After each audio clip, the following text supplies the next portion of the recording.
ઓમ શ્રી ગણેશાય નમઃ. જય શ્રી કૃષ્ણ મિત્રો. પવિત્ર શ્રાવણ માસમાં હવે છેલ્લા સોમવારની આપણે આજે વાર્તા સાંભળીશું. શિવ પાર્વતીની વાર્તા. શંકર ભગવાનની વાર્તા સાંભળવાથી આ શ્રાવણ માસમાં ભગવાન બહુ ખુશ થાય છે, પ્રસન્ન થાય છે અને આપણા જન્મોના પાપ બળીને નષ્ટ પામે છે. તો મિત્રો, અંત સુધી આ વિડીયો જરૂર જોજો અને જો આ ચેનલમાં તમે પહેલી વખત છો તો સબસ્ક્રાઇબ જરૂર કરજો અને વિડીયો સારો લાગે તો લાઈક અને શેર પણ જરૂર કરજો. ઓમ નમઃ શિવાય. હર હર મહાદેવ. કપૂર ગૌરમ કરુણાવતારમ સંસાર સારમ ભુજગેન્દ્રહારમ સદા વસંતમ હૃદયારવિંદે ભવમ ભવાની સવિતમ નમામિ. હર હર મહાદેવ. માં પાર્વતી શિવજીને પ્રશ્ન પૂછે છે કે જો પતિ પત્નીમાં ઝઘડો થાય છે તો પ્રેમ કેવી રીતે વધે છે? પત્ની તેના પતિનું સન્માન કેવી રીતે કરે છે? ઘરમાં સુખ શાંતિ કેવી રીતે આવે છે? એકવાર ભગવાન કૈલાશ પર પર્વત ઉપર બેઠા હતા. ત્યાં એટલામાં પાર્વતી જઈ આવ્યા. માં પાર્વતી આવીને શંકર ભગવાનને કહે છે, હે સ્વામી, આજે મારા મનમાં ઉથલ પાથલ થઈ રહ્યું છે. મારું મન બેચેન છે. મારા મનમાં અમુક પ્રશ્નો ઉઠી રહ્યા છે. જો પ્રભુ તમે મારા પ્રશ્નનું સમાધાન કરશો તો મારા મનને શાંતિ થશે. મિત્રો, પાર્વતીજીની વાત સાંભળી શિવજી બોલ્યા, ઠીક છે પાર્વતી, મને પ્રશ્ન કહો, હું તમને સંતુષ્ટ કરવાની પૂરી કોશિશ કરીશ. આ સાંભળીમાં પાર્વતી બોલ્યા કે પ્રભુ, હું જાણવા માંગુ છું કે એવી જડીબુટ્ટી કઈ છે કે જે જડીબુટ્ટી સ્ત્રી ખાય તો તેના પતિ પત્ની અને તેને માન સન્માન આપે અને તેને પ્રેમ કરે, તેની આગળ પાછળ ફરે અને તેનું ધ્યાન રાખે. મિત્રો, આ સાંભળી શિવજી બોલ્યા, હે દેવી, જો તમે એવી જડીબુટ્ટી જાણવા માંગો છો જેને ખાવાથી તે સ્ત્રીનો પતિ તેને માન સન્માન આપે, તેને પ્રેમ કરે અને તેનું ધ્યાન રાખે, તો દેવી, ક્યાંક એવું તો નથી ને કે તમે આ જડીબુટ્ટીની વાત સાંભળી તમે મારા પર અજમાવશો? આ સાંભળીમાં પાર્વતી હસ્યા અને બોલ્યા, નહીં નહીં પ્રભુ, એવું નથી. તમે મને જવાબ આપો, મને બેચેની થઈ રહી છે, બસ મારે જાણવું છે. આ સાંભળી શિવજી કહે છે, એ ગૌરી, તમે મારી વાત ધ્યાનથી સાંભળજો. હું તમને એક વાર્તાના માધ્યમથી તમારો જવાબ આપી રહ્યો છું. તમે આ વાર્તા સાંભળીને સંતુષ્ટ થઈ જશો અને તમારી સમસ્યાનું સમાધાન પણ થઈ જશે. દેવી, આ બહુ સમય પહેલાની વાત છે. એક સાધુ હિમાલયના પહાડોમાં રહેતો હતા. તે સાધુ બહુ મોટા જ્ઞાની હતા અને તેની બુદ્ધિમત્તા અને તેની ખ્યાતિ દૂર દૂર સુધી ફેલાયેલી હતી. લોકો તેના ગુણગાન ગાતા હતા અને તેની પાસે હંમેશા લોકોની ભીડ રહેતી હતી. એનું સમસ્યાનું સમાધાન કરવા માટે લોકો બહુ આવતા હતા. એકવાર એવું બન્યું કે તે સંન્યાસી પાસે એક સ્ત્રી પહોંચી ગઈ અને પોતાનું દુઃખ કહેવા લાગી, રડવા લાગી. તે બોલી, સાધુ મહારાજ, મારા પતિ મને પહેલાં તો બહુ પ્રેમ કરતા હતા, પણ હવે મને પ્રેમ નથી કરતા. હવે તે જ્યારથી પરદેશથી પાછા આવ્યા છે ત્યારથી સારી રીતે મારી સાથે વાત પણ નથી કરતા. મારાથી દૂર ભાગે છે. હું જેટલી તેની પાસે જાઉં છું એટલા મારાથી દૂર ભાગે છે. મિત્રો, શિવજી બોલ્યા, દેવી પાર્વતી, જ્યારે તે સંન્યાસી સાધુ મહારાજે તે સ્ત્રીની વાત સાંભળી તો તે સાધુ મહારાજ કહેવા લાગ્યા કે તું શું ઈચ્છે છે કે મારી પાસે તું શું ઈચ્છે છે? મારી પાસે શું કામ આવી છે? તો શંકર ભગવાન કહે છે કે પાર્વતીજી, તે સ્ત્રી તે સાધુને કહે છે કે સાધુ મહારાજ, મેં તમારું બહુ જ નામ સાંભળ્યું છે કે જે પણ દુખિયારું તમારી પાસે આવે છે તે વ્યક્તિનું દુઃખ તમે દૂર કરો છો અને હું પણ એવું જ ઈચ્છું છું. તમે મને એવી કઈ જડીબુટ્ટી આપી દો, કોઈ જડીબુટ્ટી આપો કે જેને ખવડાવીને મારા પતિ મારા સાથે બોલવા લાગે, જેને ખાઈને મારી સમસ્યાનું સમાધાન થઈ જાય, એને મારો પતિ મને પ્રેમ કરવા લાગે. શંકર ભગવાન કહે છે કે તે સ્ત્રીની વાત સાંભળી સાધુ મહારાજ બોલ્યા કે હું તને જડીબુટ્ટી તો જરૂર આપી દેત, પણ મારી પાસે તે જડીબુટ્ટીને બનાવવા માટે એક એવી વસ્તુ જોઈએ છે જેના વિના તે જડીબુટ્ટી બની શકે તેમ નથી. જો તું એ વસ્તુ તું મને લાવીને આપી દઈશ તો હું તને એ પ્રેમની જડીબુટ્ટી જરૂર બનાવી આપીશ અને તે ખાધા પછી તારો પતિ તારી આગળ પાછળ ફરશે. મિત્રો, શિવજી કહે છે, દેવી પાર્વતી સાધુની વાત સાંભળીને તે સ્ત્રી કહેવા લાગી, મહારાજ, તમે મને કહો કે કઈ વસ્તુ લાવવાની છે, હું તમને લાવીને આપીશ. ભલે પછી મારે તેના માટે કંઈ પણ કરવું પડે, હું એ કરીશ અને એ લાવી આપીશ. મિત્રો, ભગવાન શિવ બોલ્યા, પાર્વતીજી, તે સ્ત્રીની વાત સાંભળી સંન્યાસી બોલ્યા કે મને એક સિંહના મૂછનો એક વાળ જોઈએ છે. જો તું મને એક સિંહની મૂછનો એક વાળ લાવીને આપીશ તો હું તને પ્રેમની જડીબુટ્ટી જરૂર બનાવી દઈશ, જેને તું ખાઈશ પછી તારો પતિ તારી આગળ પાછળ ફરશે. શિવજી કહે છે, પાર્વતીજી, જ્યારે તે સ્ત્રીએ તે સાધુની વાત સાંભળી કે મારે પ્રેમની જડીબુટ્ટી બનાવવા માટે એક સિંહની મૂછનો વાળ લાવવું પડશે, તો તેણે પ્રતિજ્ઞા લીધી કે ભલે મારે ગમે તે કરવું પડે, પણ હું સિંહની મૂછનો વાળ તો જરૂર લાવીશ. તે સ્ત્રી બીજે જ દિવસે સિંહની મૂછનો વાળ શોધવા જંગલમાં નીકળી પડી. બહુ કોશિશ કર્યા પછી શોધ્યા પછી તેને મહિનાઓ પછી નદીના કિનારે એક સિંહ જોવા મળ્યો. સિંહને જોઈને જ દહાડવા લાગ્યો. સિંહ એ સ્ત્રીને જોઈને દહાડવા લાગ્યો. સિંહનો અવાજ સાંભળીને તે સ્ત્રી તો ડરી ગઈ અને પાછી ચાલી ગઈ. થોડા દિવસ આમને આમ જ ચાલ્યા કર્યું. રોજ એ જંગલમાં આવે, સિંહને જોવે અને સિંહ દહાડે એટલે ડરીને ભાગી જાય. તે હિંમત કરીને તે સિંહ પાસે પહોંચે અને ડરીને પાછી ભાગી જાય. 1 મહિના સુધી આમ ચાલ્યા કર્યું. મિત્રો, ભગવાન શિવ કહે છે, પાર્વતી, ધીરે ધીરે તે સ્ત્રીની અંદર જે સિંહ માટેનો ડર હતો તે ધીમે ધીમે દૂર થઈ ગયો. તેની અંદરથી બધો જ ડર નીકળી ગયો. હવે તે સ્ત્રી તે સિંહ માટે માંસ પણ લઈ જતી હતી અને સિંહ બહુ મજાથી માંસ ખાવા લાગ્યો અને આમ સિંહ અને સ્ત્રી વચ્ચે મિત્રતા થઈ ગઈ. અને એક દિવસ તો એવો આવ્યો કે તે સ્ત્રી સિંહની પીઠ થબડાવવા લાગી અને તે સિંહ પણ તે સ્ત્રીનો શિકાર કરવાને બદલે દહાડવાને બદલે તે સ્ત્રીને પ્રેમ કરવા લાગ્યો. મિત્રો, શિવજી કહે છે, પાર્વતી, એક દિવસ તે સ્ત્રીએ મોકો જોઈને તે સિંહની મૂછનો વાળ નીકાળી લીધો અને તે વાળ લઈને તે સાધુ મહારાજને આપી દીધો અને બોલી કે, મહારાજ, તમે મને સિંહના મૂછનો વાળ લાવવાનો કહ્યો તો તે હું લઈ આવી છું. હવે તમે મારા માટે પ્રેમની જડીબુટ્ટી બનાવી આપો, જેનાથી મારો પતિ મારા વશમાં થઈ જાય.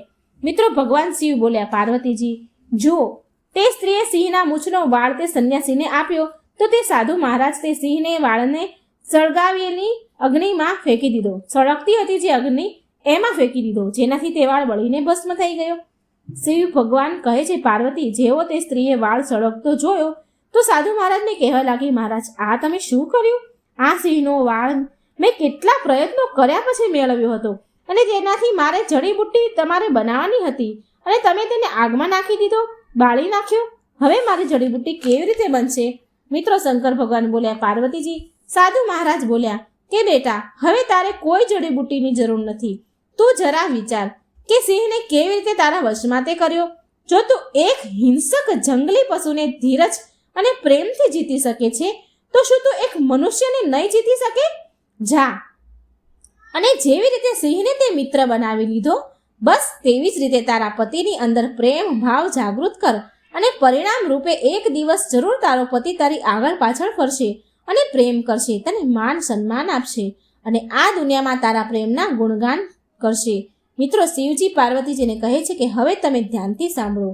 તમને હું એવી વાતો કહું છું જે પતિ પત્નીના વચ્ચે એવી વાતો હશે તો એ વાતોનું પાલન કરશે તો નિશ્ચિત રૂપે તેના જીવનમાં સુખ શાંતિ આવશે અને બંને એકબીજાને પ્રેમ પણ કરશે. શંકર ભગવાન કહે છે, પહેલા નંબરમાં છે કે પ્રેમના સંબંધમાં અભિમાન અને અહંકારની જગ્યા ન હોવી જોઈએ, કારણ કે આનાથી સંબંધમાં દરાર પડે છે, તિરાડ પડે છે, ખટાશ આવે છે અને એક દિવસે સંબંધ તૂટી જાય છે. માટે સંબંધમાં વિનમ્રતા જરૂરી છે. શંકર ભગવાન કહે છે, પાર્વતીજી, બીજા નંબરમાં છે પતિ પત્નીના સંબંધમાં અતૂટ વિશ્વાસ હોવો જોઈએ. પછી તે સંબંધમાં જીવનમાં ગમે તેટલી ચુનૌતી આવે, ગમે તેટલી મુશ્કેલીઓ આવે, પણ એક દિવસ સફળતા જરૂર મળે છે અને બંને વચ્ચે પ્રેમ પર રહે છે અને તેના પ્રેમની યશ ગાથા પૂરો સંસાર ગાય છે. મિત્રો, શિવજી કહે છે, પાર્વતીજી, પ્રેમને હંમેશા સાદગીનું રૂપ માનવામાં આવ્યું છે. કોઈ પણ સંબંધમાં હંમેશા દેખાડો અને સ્વાર્થથી બચવું જોઈએ. સંબંધમાં નિસ્વાર્થ ભાવ હોવો જોઈએ, તે ખૂબ જરૂરી છે અને તો જ પતિ પત્નીના સંબંધમાં લાંબો સમય ચાલે છે અને પ્રેમ ભર્યો રહે છે, સંબંધ લાંબા ચાલે છે. મિત્રો, શંકર ભગવાન કહે છે, પાર્વતીજી, કોઈ પણ 4 નંબરમાં પાર્વતીજી, કોઈ પણ સંબંધમાં આઝાદી સ્વતંત્રતા હોવી ખૂબ જરૂરી છે, કેમ કે જે સંબંધમાં આઝાદી નથી હોતી અમુક સમય પછી તે તૂટવાની સંભાવના રહે છે અને જીવનભર પછતાવું પડે છે. 5 નંબરમાં છે શિવજી ભગવાન કહે છે, પાર્વતીજી, પતિ પત્નીમાં એકબીજાને આત્મસન્માનની ઠેસ ન પહોંચવી જોઈએ, કારણ કે જો એકબીજાના પ્રત્યે આત્મસન્માન ઓછું હોય છે તે સંબંધ કમજોર થવા લાગે છે. પતિ પત્નીને જરૂર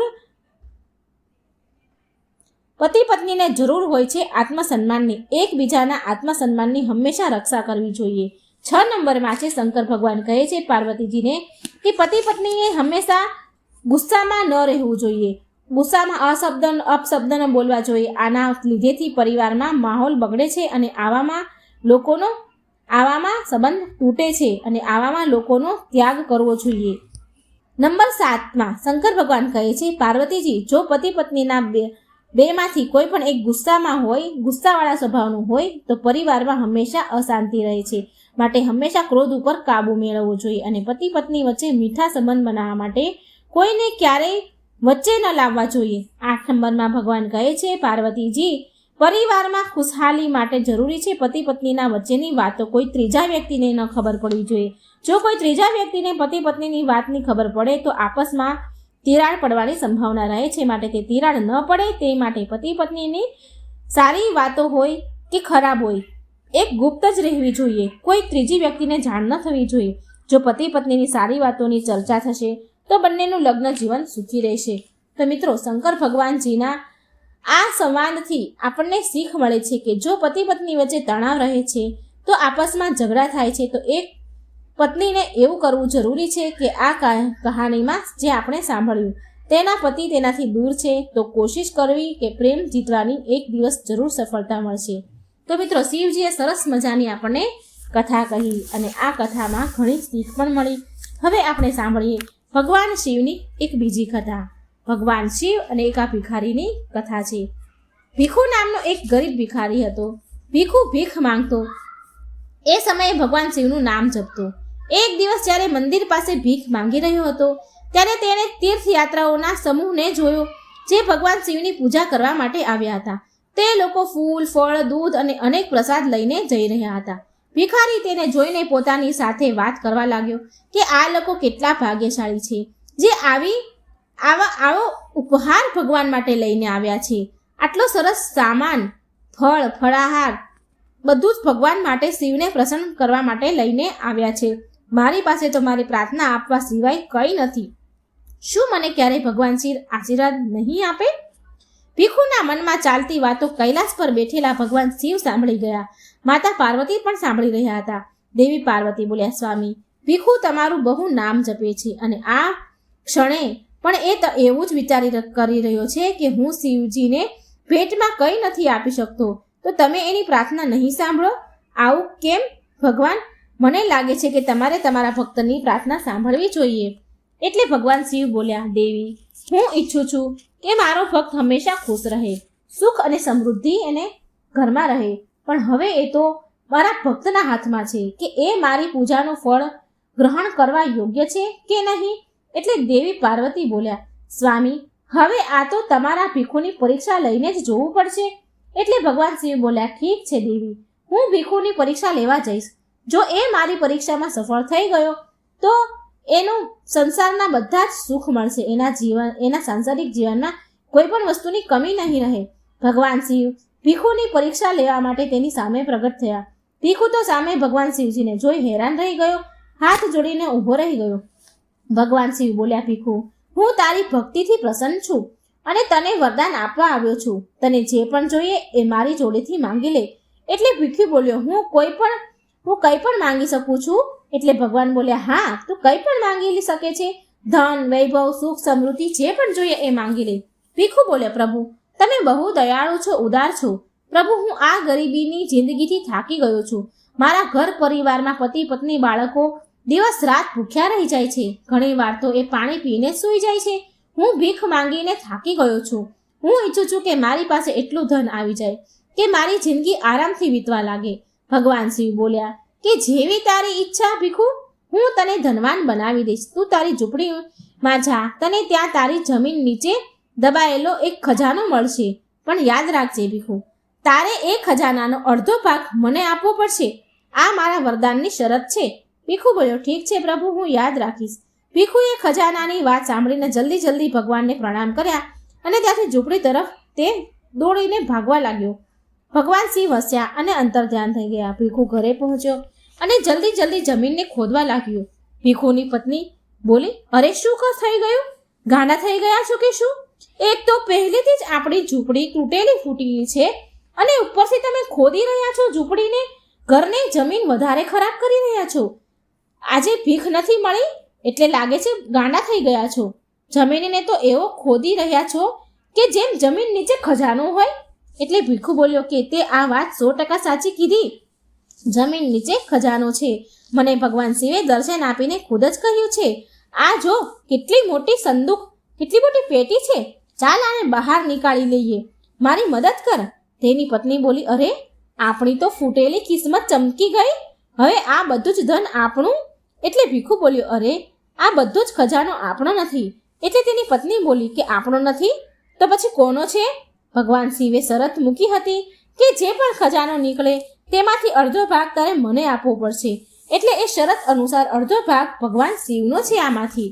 એટલે તેની પત્ની બોલી, શું જરૂરી છે અડધો ભાગ શિવજીને દેવાની? અરે એ તો ભોળાનાથ છે, થોડા આવા સિક્કા એને આપી દેવાય. થોડા એવા સિક્કા આપી દઈશું આપણે મંદિરમાં, થોડા 2-4 સિક્કા દઈ દઈશું. ભગવાન શિવને શું ખબર પડવાની છે કે આપણે તેમને કેટલા સિક્કા આપ્યા, કેટલો ખજાનો નીકળ્યો? તમે પણ બહુ સીધા સાદા છો. અને હવે જાઓ જલ્દી બજારમાં અને સારા સારા સામાન લઈ આવો અને પકવાન ખાઈએ. આપણે સારું સારું ખાવાનું લઈ આવો, સારા સારા કપડાં પહેરશું અને ઘરમાં પણ આપણે નવું ઘર લઈ લેશું અને આ તૂટેલી ઝૂંપડીને આપણે વેચી નાખીશું. આ તૂટેલી ઝૂંપડીમાંથી તો આપણે રહી રહીને ઉબાઈ ગયા છીએ, કંટાળી ગયા છીએ. જાઓ જલ્દી આ સામાન, આ પૈસા લઈ સારો સામાન, સારું ખાવાનું, સારા કપડાં લઈ આવો. હવે તો હું શેઠાણી બનીને રહીશ અને તમે શેઠ બની જશો. એટલું ભીખુ બોલ્યો, હા તું સાચું કહી રહી છે, ઠીક કહી રહી છે. ભીખુના મનમાં પણ લાલચ અને બેઈમાની આવી. તેણે મંદિરમાં જઈને ભોળાનાથની મૂર્તિ પર થોડા 2-4 સિક્કા સોનાના ચડાવવાનો નિર્ણય લીધો. એ મંદિરે પહોંચ્યો અને શિવજીના મંદિરમાં થોડા એવા સિક્કા મૂકી દીધા. ભીખુ મહાદેવના મંદિરે જઈને ઘરે પાછો આવ્યો તો એની પત્ની માથું પકડીને બેઠી હતી. એટલે ભીખુ બોલ્યો, શું થયું ભાગ્યવાન સુશીલા, તું માથું પકડીને કેમ બેઠી છો? તને ખબર છે અંદર સોનાના સિક્કાની ભરેલી સંદૂક મૂકી છે, કોઈ એમાંથી ચોરી ગયું તો? એટલે તેની પત્ની બોલી કે કોઈ શેની ચોરી કરશે? મેં જેવી જ સંદૂક ખોલી તો એમાંથી બધો જ ખજાનો કાંકરા અને પથ્થર બની ગયા. ભીખુ બોલ્યો, શું ખજાનો કાંકરા અને પથ્થર બની ગયા? જોવા દે મને. ભીખુ અંદર જોઈને જુએ છે તો બધું જ ધન ખજાનોની જગ્યાએ, સોનાના સિક્કાની જગ્યાએ કાંકરા અને પથ્થરો હતા. એટલે ભીખુ બોલ્યો, રડતા રડતા બોલ્યો, હે મહાદેવ, મેં આટલો બધો ખજાનો તમે મને આપ્યો, કેવા સપના બતાવ્યા, આટલી ખુશી આપી અને પછી પાછી ખુશી તમે પાછી ખેંચી લીધી. મારાથી શું ભૂલ થઈ ગઈ જેનાથી તમે પ્રભુ મારા જેવા ગરીબની આવી દશા કરી? ત્યારે ભગવાન શિવ ભીખુ સામે પ્રગટ થયા અને બોલ્યા, ભીખુ તું મારી શરતને ભૂલી ગયો, તે પૂરી ન કરી શરત. તને જે ધન પ્રાપ્ત થયું હતું તેમાંથી તેને અડધું ધન તારે મને આપવાનું હતું. તે માત્ર તે ધનનો એક અંશ જ આપ્યો. તે મને દગો આપ્યો છે અને તારું વચન તૂટી ગયું, વાયદો તૂટી ગયો. મેં જેટલું તને આપ્યું હતું રાખવાનું એનાથી તે વધારે ધન રાખ્યું. તે સૌથી સારા અને સૌથી મૂલ્યવાન સોનાના સિક્કા તારા માટે રાખ્યા અને મને ઓછા અને સૌથી ઓછા મૂલ્યવાન સિક્કા આપ્યા. તું ધનની લાલચમાં આવીને તારા વચનથી હટી ગયો, ફરી ગયો અને તારા મનમાં બેઈમાની જ ઉત્પન્ન થઈ ગઈ. માટે મેં તારી પાસેથી બધું જ ધન પાછું લઈ લીધું. ભીખુ ગદગદ થઈને રડવા લાગ્યો અને કહે છે, હે પ્રભુ, કૃપા કરી મને ક્ષમા કરો, મારા મનમાં લાલચ આવી ગઈ હતી. પ્રભુ સુશીલા પણ બોલી, હે પ્રભુ, મેં આવું કરવાનું કહ્યું હતું, અસલી ગુનેગાર તો હું છું, અમને ક્ષમા કરી દો પ્રભુ. મને લાગ્યું કે તમે તો ભગવાન ભોળાનાથ છો, તમે અમને ક્યાં જોવાના હતા, એટલા માટે અમે થોડું ધન ચડાવીશું એવું મેં કહ્યું હતું. મારી ભૂલ છે. શિવજી બોલ્યા, નહીં સુશીલા, આ તારો ભ્રમ છે. તમે ક્યારે શું કરો છો શું નથી કરતા આ વાતનું મને સદાય ધ્યાન રહે છે. ભીખુ, હું તો તારી પરીક્ષા લઈ રહ્યો હતો. હવે હું તને એક મોકો હજી આપું છું. તારા ખજાનામાંથી અડધો ભાગ તારે મને આપવો પડશે.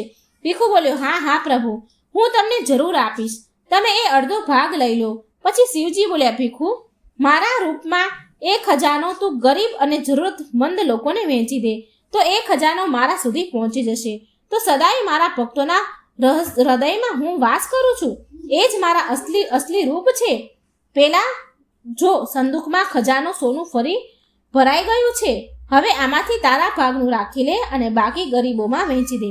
ભીખુ બોલ્યો, જેવી તમારી ઈચ્છા પ્રભુ, જેવી તમારી આજ્ઞા, હું એવું જ કરીશ.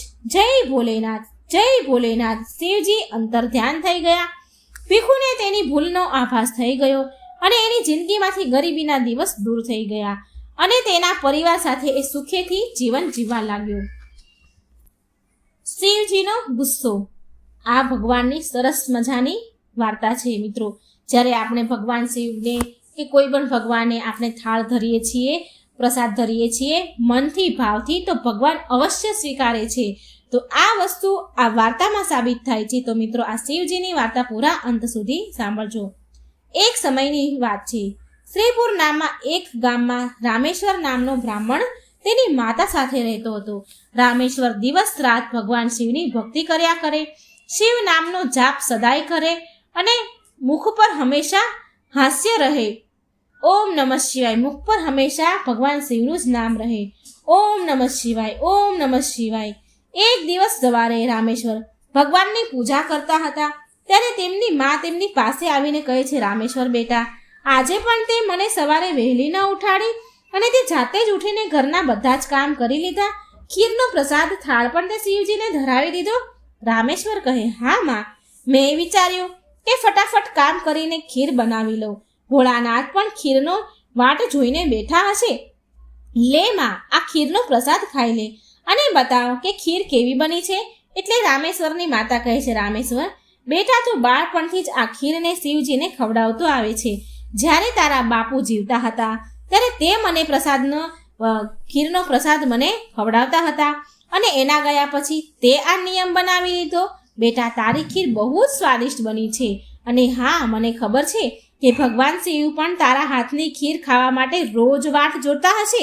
એટલે રામેશ્વર કહે છે કે હા, હું એટલે જ સવારે જલ્દી ઉઠીને પહેલા ખીર બનાવું છું કે જલ્દીથી ભગવાન શિવને ખીરનો પ્રસાદ ધરાવી શકું. રામેશ્વરનો નિયમ હતો કે રોજ સવારે જલ્દી ઉઠીને ઘરના બધા જ કામ પતાવે અને પછી ભગવાન શિવ માટે ખીરનો પ્રસાદ બનાવે. આ કાર્ય પહેલા રામેશ્વરના પિતા કરતા હતા અને તેના ગયા પછી હવે શિવજીની સેવા અને ખીરનો પ્રસાદની પૂરી જવાબદારી રામેશ્વરે ઉઠાવી લીધી. રામેશ્વરને વિશ્વાસ હતો કે એના હાથે બનાવેલો ખીરનો પ્રસાદ શિવજીને રોજ ભાવતો હશે અને રોજ ખાતા હશે. આવા વિશ્વાસ સાથે તે રોજ ખીરનો પ્રસાદનો થાળ ભગવાનને શિવજીને ધરાવતો હતો. અને આ તરફ કૈલાસ પર્વત ઉપર બિરાજમાન શિવજી એમના ભક્ત દ્વારા ધરેલો ખીરનો પ્રસાદ બહુ પ્રસન્ન મનથી આનંદથી ખાતા હતા. આટલા પ્રસન્ન મનથી ખીર ખાતા જોઈને શિવજીને મા પાર્વતી કહે, સ્વામી, શું વાત છે? તમને તો આનંદ જ આવ્યો છે. આનંદ જ છે.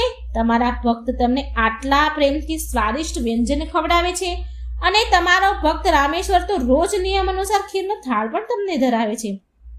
લાવો લાવો, થોડી ખીર મને પણ આપો. રામેશ્વરના હાથનો ખીરનો સ્વાદ બહુ સરસ હોય છે. એના હાથની ખીર ખૂબ જ સ્વાદિષ્ટ હોય છે. શિવજી કહે, હા દેવી પાર્વતી, રામેશ્વર આટલી સ્વાદિષ્ટ ખીરનો થાળ ધરાવે છે કે મન ખુશ થઈ જાય છે, મન પ્રસન્ન થઈ જાય છે. એટલામાં શિવજી પાસે નંદી અને બીજા અન્ય ગણ પણ શિવગણ ઊભા હતા. સમસ્ત શિવગણ ઊભા હતા અને નંદી શિવજીને કહે છે, મહાદેવ, લ્યો, અમે ભાંગ અને ધતૂરો લઈ આવ્યા છીએ તમારા માટે. એટલે શિવજી બોલ્યા કે નંદી, અત્યારે તો હું સ્વાદિષ્ટ ખીરનો આનંદ માણી રહ્યો છું. એક કામ કર, આ ભાંગ અને ધતૂરાને પેલા નાના પર્વત પાસે મૂકી દે. હું થોડી વાર પછી ગ્રહણ કરી લઈશ. આટલું સાંભળી શિવગણો અને નંદી પણ નારાજ થઈ ગયા અને એકબીજા સામે જોઈને વાત કરવા લાગ્યા. શિવગણોમાં નંદી, શિંગી, વીરભદ્ર, કાળભૈરવ બધા જ હતા. એમાં કાળભૈરવ કહે છે, અરે નંદી, શિવજી તો આપણી સામે જોઈ પણ નથી રહ્યા. શિવજીનું પૂરું ધ્યાન તો રામેશ્વરની બનાવેલી ખીર ઉપર જ છે. આવું ક્યાં સુધી ચાલશે નંદી? તો બીજા ગણ કહે છે, હા, હું પણ જોઈ રહ્યો છું.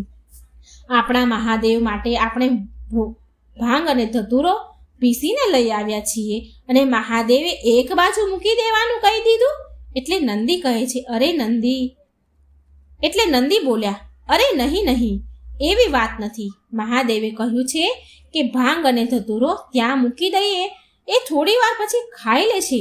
મહાદેવ હંમેશા રામેશ્વરના જે ખીરનો પ્રસાદ છે, ભોગ લગાવેલી ખીરને બહુ મનથી ખાય છે. એવામાં વીરભદ્ર કહે છે, નંદી, હું તો કેટલી વાર વિચારું છું કે આ રામેશ્વરની ખીરમાં એવું તો શું છે કે ભોળાનાથ સૌથી પહેલા એની ધરાવેલી ખીર જ ખાઈ લે છે અને પછી તો કોઈ બીજાની તરફ સામે પણ નથી જોતા, ધ્યાન પણ નથી આપતા. હમણાં જ તો આપણે ભાંગ અને ધતુરો લઈને આવ્યા અને ભોળાનાથે જોયા વગર જ એક બાજુ મૂકી દેવાનું કહી દીધું. નંદી કહે છે કે હા ભૈરવ, તારી વાત તો સાચી છે, તમે સાચું કહો છો. શિવજીને તો ભાંગ ધતુરો એટલો પ્રિય છે, છતાંય રામેશ્વરની ખીર સિવાય આ સમયે એમને કંઈ દેખાતું નથી, કંઈ વહાલું નથી. એટલે વીરભદ્ર બોલ્યા કે તો નંદી, હવે શું કરવું જોઈએ? આપણે એક રામેશ્વર પરથી શિવજીનું ધ્યાન ભટકી જાય એવું આપણે કંઈક કરીએ, આપણા પર ધ્યાન આવી જાય શિવજીનું, એવું કંઈક કરીએ. નંદી કહે કે એક રસ્તો છે. નંદી બધાને ગણોને કાનમાં એક યોજના કહે છે. ત્યાર પછી નંદી સહિત બધા જ ગણો પૃથ્વી પર આવ્યા અને બધાએ બ્રાહ્મણનું સ્વરૂપ લીધું અને તે બધા રામેશ્વર પાસે પહોંચ્યા. એ સમયે રામેશ્વર ખીરના પ્રસાદ માટે બજારમાંથી સામાન ખરીદી રહ્યા હતા. બ્રાહ્મણ વેશમાં આવેલા નંદીએ રામેશ્વરને કહ્યું, હે રામેશ્વર, તું અમને નથી ઓળખતું, પણ અમે તને બહુ સારી રીતે ઓળખીએ છીએ. તું ભગવાન શિવનો ભક્ત છે અને રોજ તેમની ખીરનો ભોગ ધરાવે છે. રામેશ્વર બોલ્યો, હા બ્રાહ્મણ દેવ, તમે તો બધું જ જાણો છો. બીજો ગણ બોલ્યો, હા રામેશ્વર, અમે તારા વિશે બધું જ જાણીએ છીએ, માટે જ અમે તારી પાસે આવ્યા છીએ. અમને ખબર છે કે તું મહાદેવનો પરમ ભક્ત છે, પણ શું તને ખબર છે કે મહાદેવ હવે રોજ ખીર ખાઈને ધરાઈ ગયા છે? અખે આવી ગઈ છે ખીર એમને. હવે એમને ખીર નથી ભાવતી, રોજ ખીર ખાઈને થાકી ગયા છે, માટે હવે તું થોડા દિવસ માટે ખીરનો ભોગ ધરાવવાનું રોકી દે. રામેશ્વર, તું એક કામ કર, તું મહાદેવને અઠવાડિયામાં એક વાર ખીરનો થાળ ધરાવ. એનાથી મહાદેવને ખીરનો વધારે સ્વાદ પણ આવશે. હવે મહાદેવને તો કેટલા બધા ભક્ત પૂજે છે. મહાદેવને એટલા ભક્ત છે કે ભક્ત દ્વારા ધરાવેલા ભોગને ખાઈને એટલે એમનું ખાય છે તો એમનું પેટ બહુ ભરાઈ જાય છે. કેટલા ભક્ત, કરોડો ભક્ત છે મહાદેવના, રોજ બધા થાળ ધરાવે છે, તો એ બધું ખાઈને મહાદેવનું પેટ ભરાઈ જાય છે. જો તું અઠવાડિયામાં એક વાર ખીરનો ભોગ લગાવીશ તો શિવજીને તારી ખીરની રાહ રહેશે, વાટ જોશે અને વધારે આનંદથી ખીર ખાશે. અને સાચું કીધું ને અમે રામેશ્વર?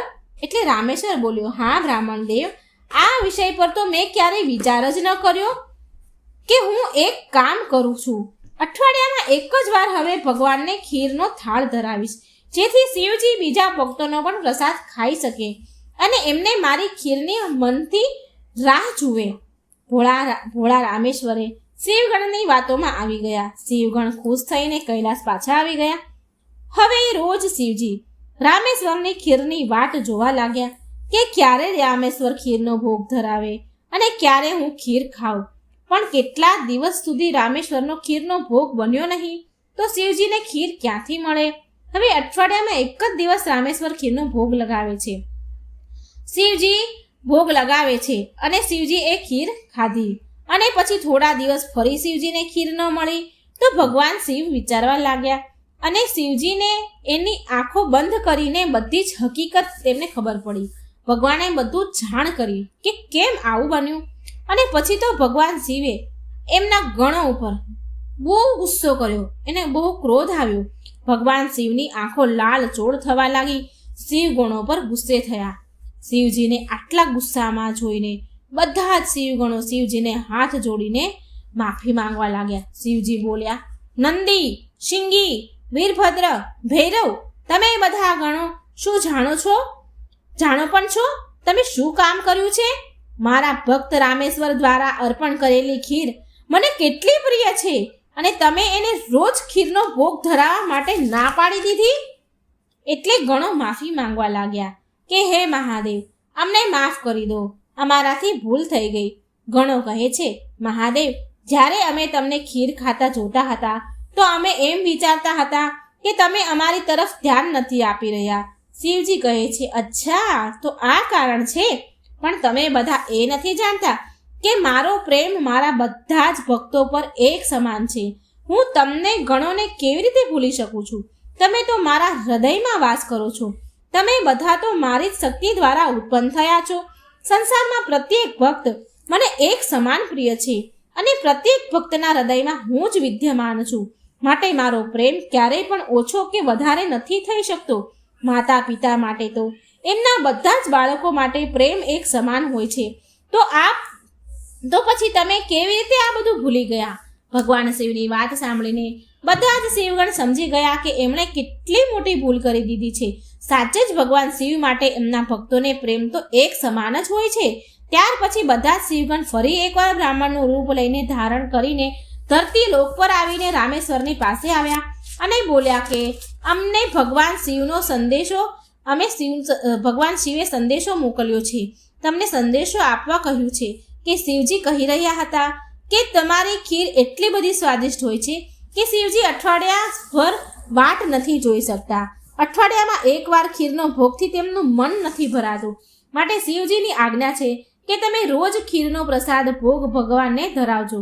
રામેશ્વર બોલ્યા કે તમે સાચું કહો છો બ્રાહ્મણદેવ? ભગવાન શંકરને મારા હાથની બનેલી ખીર બહુ પ્રિય છે. સારું, હવે હું રોજ ભગવાન શિવજીને ખીરનો ભોગ ધરાવીશ. આ સાંભળી રામેશ્વર બહુ ખુશ થઈ ગયો. હવે રોજ ફરી રામેશ્વર ખીર બનાવીને ભગવાન શિવને થાળ ધરાવે.